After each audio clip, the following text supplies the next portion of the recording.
ब्रह्म। नमस्कार मित्रों, हमारे वैदिक परिवार में आपका स्वागत है।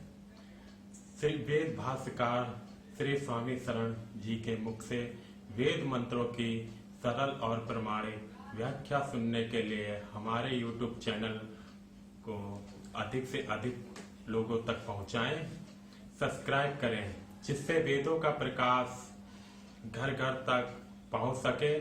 आप कमेंट कर प्रश्न भी कर सकते हैं, हम सब प्रमाण उत्तर अवश्य देंगे। घर घर वेद मंदिर स्थापना अभियान में जुड़कर हमें सहयोग प्रदान करें। हमारा वेद भाष्य, वेदायन और अन्य वैदिक साहित्य घर बैठे प्राप्त करने के लिए आदेश करें। हमारी वेबसाइट वेदायन पर सभी पुस्तकें निःशुल्क PDF में उपलब्ध हैं। उपत्वा अग्ने दिवे दिवे दोषावस्तः धिया वयं नमो भरन्तायेमसि। अग्नि तुम्हारे निकट हम प्रातः सायंकाल प्रतिदिन आए नमन कर बुद्धि पूर्वक पाल। इसमें पहला ही शब्द आया अग्नि। हे अग्नि स्वरूप परमात्मन। उपत्वा अग्नि दिवे दिवे। उप माने समीप, त्वा माने तुम्हारे। अग्नि, हे अग्नि स्वरूप परमात्मन। दिवे दिवे माने प्रत्येक दिव्यता में। शाब्दिक अर्थ तो यही है, सभी दिव्यता में। दिव्यता का अर्थ है प्रकाश होना, ज्योति होना, हमारे जीवन में कुछ एक्सीलेंस, कुछ महत्वपूर्ण होना, हमारे अंदर कुछ विशेष गुणों का विकास होना, जो आम जन सामान्य से हटकर हो, उससे कुछ बड़ा हो, यही दिव्यता है। प्रकाश का भाव, ज्योति का भाव प्रमुख है। अतः दिव्य दिव्य शब्द का लोक व्यवहार में अर्थ दिन प्रतिदिन भी किया जाता है। जैसे दिन में प्रकाश होता है, तो उस तरह से दिव्य दिव्य का भाव लोगों ने दिन के रूप में भी कर लिया है। लोक व्यवहार में यदि ऐसी मान्यता है तो स्वीकार्य है, कोई आपत्ति नहीं है। लेकिन वेद की गरिमा के अनुसार जब दिव्य दिव्य कहा जाएगा तो हम कहीं ना कहीं दिव्यता की बात करेंगे। जो भी दिव्यता है, जो धार्मिकता है, जो आध्यात्मिकता है, उस प्रत्येक आध्यात्मिक कार्य में हे परमात्मन उपत्वा तुम्हारे निकट हूं हम। दोषावस्था किया वयम। दोषावस्था का भी भाव उस रूप में हम देखें, शब्द साथ कह सकते हैं कि जो भी दोष दुर्गुण हैं उन्हें हम दूर कर दें। और इसको ये भी कहते हैं प्रातः सायंकाल। दोषा को प्रदोष सायंकाल कहते हैं। जब दिन का प्रकाश समाप्त होता है तो कहीं ना कहीं वो हमें एक तरह का प्रदोष प्रतीत होता है। अब प्रकाश जा रहा है। प्रकाश का अभाव ही तो दोष है, यही तो हमारे लिए दुर्गुण है, यही तो दुखद है। जब तक हम प्रकाश में होते हैं, आनंद में होते हैं, प्रकाश से दूर होते हैं, तो यही सबसे बड़ा दोष है। तो इस रूप में कहा गया संध्या काल को, प्रकाश के जाने के समय को, उसे हम प्रदोष काल कहते हैं। तो उसको भी हम लोगों ने इस रूप में कहा कि प्रातः काल और सायंकाल। तो परमात्मा की उपासना प्रातः काल सायंकाल अवश्य करनी चाहिए। इस मंत्र का परोक्ष संकेत ये समझ सकते हैं। अगली पंक्ति में कहा भी गया है नमो भरंत एमसि। नमो भरंतः, नमन का भरण करते हुए। एमसि माने प्राप्त होते हो। ये गतो धातु है। गति धातु में, गत्कर्तक धातुओं में जाना, चलना, जानना, पाना सम्मिलित होता है। ये सभी विद्वान मानते हैं, जितने भी गत्कर्तक धातुएं हैं उनमें ये अर्थ समाहित होते हैं। तो नमो भरंता है मसीह जो हम कहते हैं, इसका भाव है कि हम नमन को पूर्ण करते हुए प्राप्त करते हैं आपको। उस परम पिता परमात्मा को हम अगर प्रातः सायं नियमित रूप से नमन करते रहते हैं, सत्य का आचरण करते हैं, अपने जीवन में सच्चे अध्यात्म को, सात्विकता को अपनाते हैं, तो उसे प्राप्त कर लेते हैं। ये इसका मुख्य रूप से भाव है, हमें समझना चाहिए। परंतु इसमें एक तत्व और महत्वपूर्ण है, कहा है धिया वयम, दोषावस्था धिया वयम।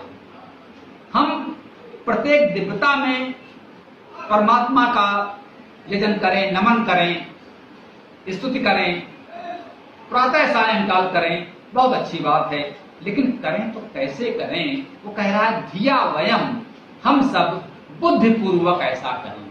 अगर हम बुद्धिपूर्वक नहीं करते तो क्या होता है? अगर बिना सोचे विचारे धर्म के नाम पर, पूजा उपासना के नाम पर हम कुछ भी करते रहें, हम मान लेते हैं कि हमने किसी पत्थर पर दो फूल चढ़ा दिए, परमात्मा पर बहुत बड़ा उपकार कर दिया, अब ये परमात्मा का कार्य है हमारे से दूर सारे दुख दूर करे, हमारे संसार के सारे सुख साधन प्रदान कर दे, क्योंकि मैंने किसी विशेष आकार के पत्थर पर दो फूल चढ़ा दिए हैं, पानी चढ़ा दिया है, पानी डाल दिया है। तो हमें देखना है कि क्या परमात्मा को इससे कोई अंतर पड़ता है, क्या परमात्मा को इसकी आवश्यकता है? अगर हम विवेक पूर्वक बुद्धिपूर्वक विचार करेंगे तो हमें लगेगा ये तो बचपना है, बालपन है, एक तरह की मूर्खता है। ऐसा कुछ कर्मकांड करने से परमात्मा पर क्या प्रभाव पड़ना है, उसका क्या बनना बिगड़ना है? हम कुछ भी ऐसे कार्य करते रहें, और विशेष रूप से वैसे कार्य जो हम धर्म के नाम पर करते हैं, कर्मकांड के नाम पर करते हैं, जिससे समाज का हित होता है, वायु प्रदूषण होता है, जल प्रदूषण होता है, समाज में कुछ और वैमनस्य अराजकता फैलती है, समाज के किसी अन्य व्यक्ति को कष्ट होता है, हम ध्वनि प्रदूषण कर रहे हैं, हम वायु प्रदूषण कर रहे हैं, हम जल प्रदूषण कर रहे हैं, और हम ये मान रहे हैं कि हम बड़ा भारी धर्म कार्य कर रहे हैं, इसका फल हमें अच्छा मिलना चाहिए। होता उल्टा परिणाम है, जो होना ही है, क्योंकि हमने बुद्धिपूर्वक विचार नहीं किया। हमने ये नहीं सोचा कि जो हम कर रहे हैं वो वास्तव में धर्म है भी या नहीं, वास्तव में उसमें कुछ अच्छा, कुछ सत्य है भी या नहीं। क्या है भाई, हमने सुना है, हम सुनते आए हैं, लोग ऐसा कहते हैं कि ये धार्मिक कार्य है, ऐसा करना चाहिए। तो अगर हम सुनी सुनाई बातों पर परंपरा की लकीर पीटते हुए कुछ करते चलेंगे, तो जिन लोगों ने ऐसा कहा है, जिनसे हमने ऐसा सुना है, उनके अहंकार को तुष्टि मिल सकती है, हो सकता है उनको अच्छा लगे और वो प्रसन्न होकर हमारी कुछ सहायता कर दें, तो ये उनकी इच्छा है। लेकिन परमात्मा को इससे कोई तात्पर्य नहीं है, परमात्मा को इससे कोई अंतर नहीं पड़ता, और हम परमात्मा से अपेक्षा न करें कि हमारे रूढ़वादी परंपरागत धार्मिक कर्मकांड पूरे करने से परमात्मा हमारा कोई भला करेगा। परमात्मा हमारा इससे भला नहीं करेगा।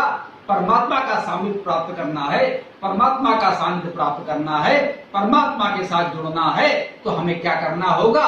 हमें सत्य का पालन करना होगा। हम अनेक मंत्रों में इसकी चर्चा करते आए हैं कि वो सत्य स्वरूप है, वो सत्य का पालन करना चाहता है, वो चाहता है कि हम अपने जीवन में सत्य को अपनाएं, और जो भी पूजा उपासना धार्मिक कर्मकांड करें वो बुद्धिपूर्वक करें। तो मंत्र क्या कह रहा है कि हम नियमित रूप से प्रातः सायंकाल परमात्मा का स्मरण करें, उपासना करें, स्तुति करें, अवश्य करें, लेकिन ये प्रतिदिन हम नियम पूर्वक करें और बुद्धिपूर्वक करें। अगर बुद्धिपूर्वक करते हैं, विवेक सम्मत करते हैं, तो ये कार्य हमारे लिए उपयोगी है, उसका लाभ हमको मिलेगा, हमारे आसपास परिवेश के लोगों को मिलेगा, पूरे समाज को मिलेगा। लेकिन हम यदि बुद्धिपूर्वक कार्य नहीं करते, बुद्धिपूर्वक विचार नहीं करते, केवल सुनी सुनी बातों पर रूढ़वादी तरीके से लकीर पीटते रहते हैं, अंधविश्वास को अपनाते हैं, और कुछ भी पूजा पाठ करके अपेक्षा करते हैं कि उससे परमात्मा हमारा भला कर दे, तो अंत में ये मरीचिका सिद्ध होगी, ये भ्रम सिद्ध होगा, इससे कोई लाभ नहीं होगा। बाद में हम परमात्मा को कोसते रह सकते हैं कि भाई हमने तो बहुत धर्म कार्य किए, हमने तो बहुत पूजा पाठ किया, हमने तो बहुत अनुष्ठान उपासना की, हमने इतना जप किया, हमने इतना यजन किया, हमने इतना मूल्यवान वस्तुएं आग में जला डाली, लेकिन उससे हमें कोई लाभ नहीं हुआ। इससे लाभ नहीं होगा, उल्टे हानि अवश्य हो जाएगी। अगर हमें इस हानि से बचना है, अगर हमें वास्तव में सच्चे अध्यात्म का लाभ प्राप्त करना है, परमात्मा का सानिध्य प्राप्त करना है, उसके मूल स्वरूप को समझना है, उसके दया कृपा को जानना समझना पाना है, तो हमें अपने जीवन में सत्य को अपनाना होगा। उपासना नियमित रूप से करनी होगी, परंतु उसे बुद्धिपूर्वक करना होगा, विचार पूर्वक करना होगा। हम अपने विवेक और विचार से निर्णय करें। यदि विवेक और विचार से निर्णय न कर पा रहे हों, हमारी बुद्धि हमारी विचारशीलता इतनी उच्च नहीं है, तो हमारे सामने प्रमाण के रूप में वेद होता है। तस्मात् उद्धृत वेदम अथ कर्माणि कर्म है।